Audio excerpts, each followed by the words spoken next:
dari Titus pasal 2 ayat 1 sampai 8. Tema firman Tuhan ini sesuai dengan perikopen, yaitu famahal bahwa aurisisehi. Saya sudah terjemahkan, bisa juga nanti kita terjemahkan secara bebas. Yang penting intinya tidak lari, yaitu didikan untuk hidup yang lebih baik. Pengantar. Surat Titus adalah surat Paulus yang ditunjukkan kepada Titus, teman sekerja Paulus yang melayani jemaat-jemaat yang ada di Kreta. Secara umum surat ini berisi tentang petunjuk-petunjuk bagaimana untuk menjalani hidup dengan baik, serta selalu berpegang kepada hal-hal yang sifatnya etis dan benar, sembari mengatasi ajaran-ajaran yang sesat. Itulah sebabnya surat ini juga disebut sebagai surat pastoral. Sekalipun hanya 3 pasal, namun surat ini sangat menyentuh dan mendidik setiap orang dalam pola yang sewajarnya sebagai orang yang percaya kepada Tuhan. Ada salam dan pujian kepada Titus, itu di pasal 1 ayat 1 sampai 4. Ada nasihat kepada para penatua di jemaat, itu di dalam pasal 1 ayat 5 sampai 16. Ada pengajaran kepada etika hidup Kristen yang merupakan bahan renungan kita di PA Lingkungan, yaitu di pasal 2 ayat 1 sampai 10. Ada juga muatan teologis atau penjelasan tentang karya keselamatan yang dikerjakan oleh Tuhan Yesus, itu di pasal 2 ayat 11 sampai 15. Dan bahkan di bagian penutup ada penekanan tentang tanggung jawab setiap orang Kristen dan cara hidup yang baik di pasal 3. Semuanya ini dikemas secara singkat dan jelas. Analisa. Perikop hari ini berisi tentang tanggung jawab etis dan moral setiap pengikut Kristus. Silakan nanti kita perhatikan ayat-ayatnya. Di ayat yang 1, di situ ada nasihat yang dimulai oleh Paulus kepada Titus sebagai gembala yang melayani umat. Titus diingatkan supaya setia melayani sampai menghasilkan buah kebaikan. Selain itu, Titus juga diingatkan agar pengajaran yang ia sampaikan kepada umat selalu benar. Yang ia beritakan adalah ajaran-ajaran yang sehat, yaitu yang sesuai dengan Injil. Ajaran yang sehat, yang murni dan tidak bercela, pasti baik dan berguna, memberikan semangat untuk melayani Tuhan, dan menguatkan iman untuk kehidupan yang kekal. Dari ayat ini setiap hamba Tuhan diingatkan supaya berhati-hati dalam setiap ucapan.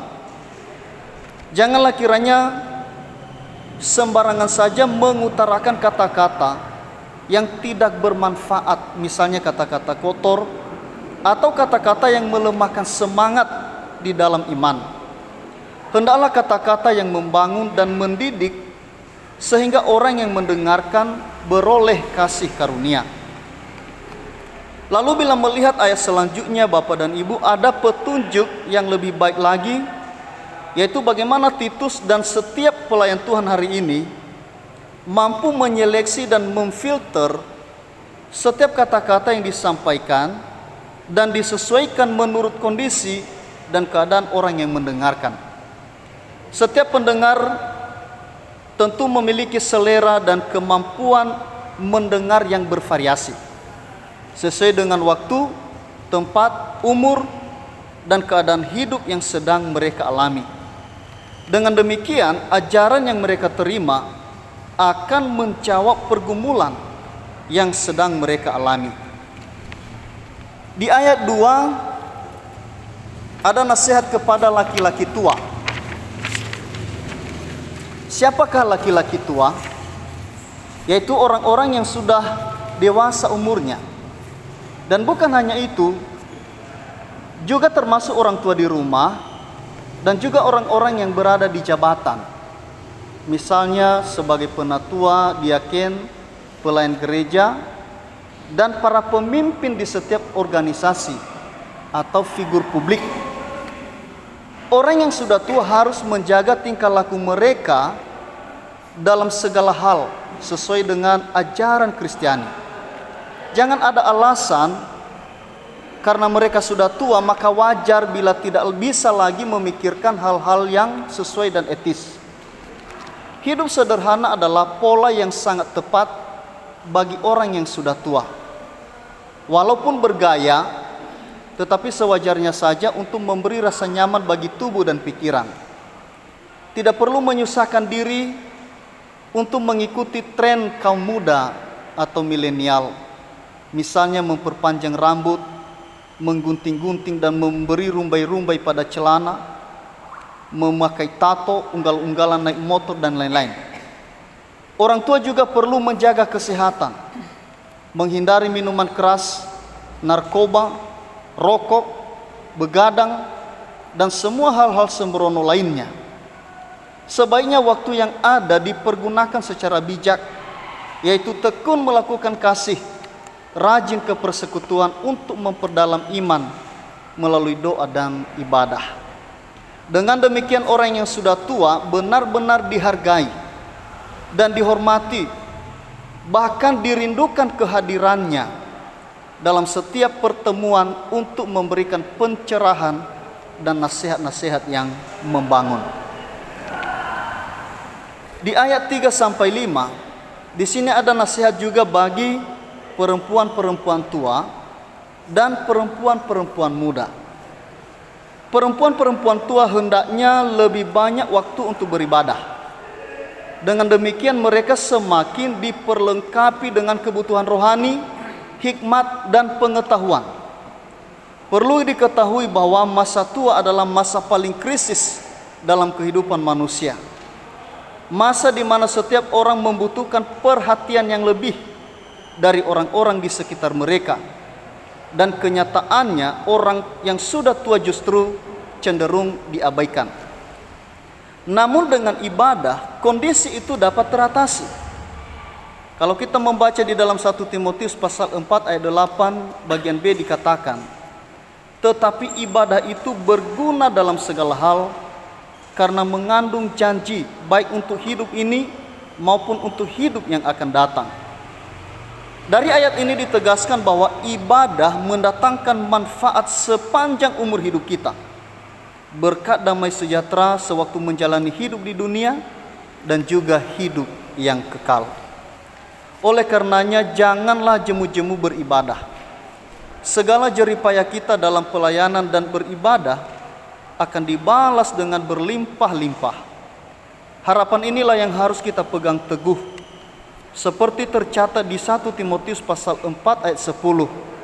Itulah sebabnya kita berjeripaya dan berjuang, karena kita menaruh pengharapan kita kepada Allah yang hidup, juru selamat semua manusia, terutama mereka yang percaya. Ibadah yang sungguh-sungguh dilakukan akan menjadi energi positif yang dapat menumbuhkan daya kontrol dalam hidup. Ibadah mengontrol seseorang dalam bersikap, dalam memperkatakan sesuatu, dan dalam bertingkah laku.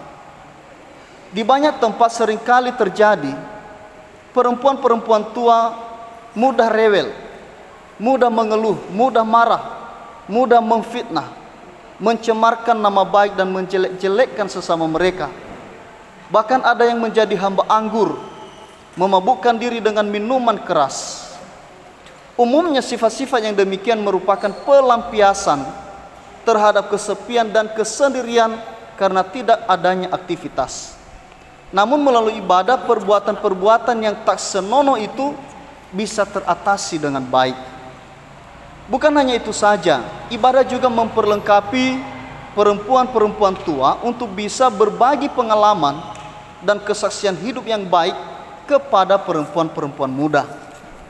Tidak jarang perempuan-perempuan tua yang mencintai peribadatan dan persekutuan, akhirnya mereka menjadi mentor yang baik bagi perempuan-perempuan muda, terutama bagi mereka yang baru membentuk keluarga.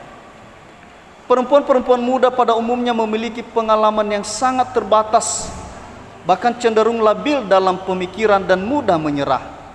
Dengan demikian mereka perlu diingatkan dan diajari terus-menerus, sehingga pelan-pelan mereka terampil dalam menata keluarga, mengasihi suami dan anak-anak mereka secara penuh tanggung jawab.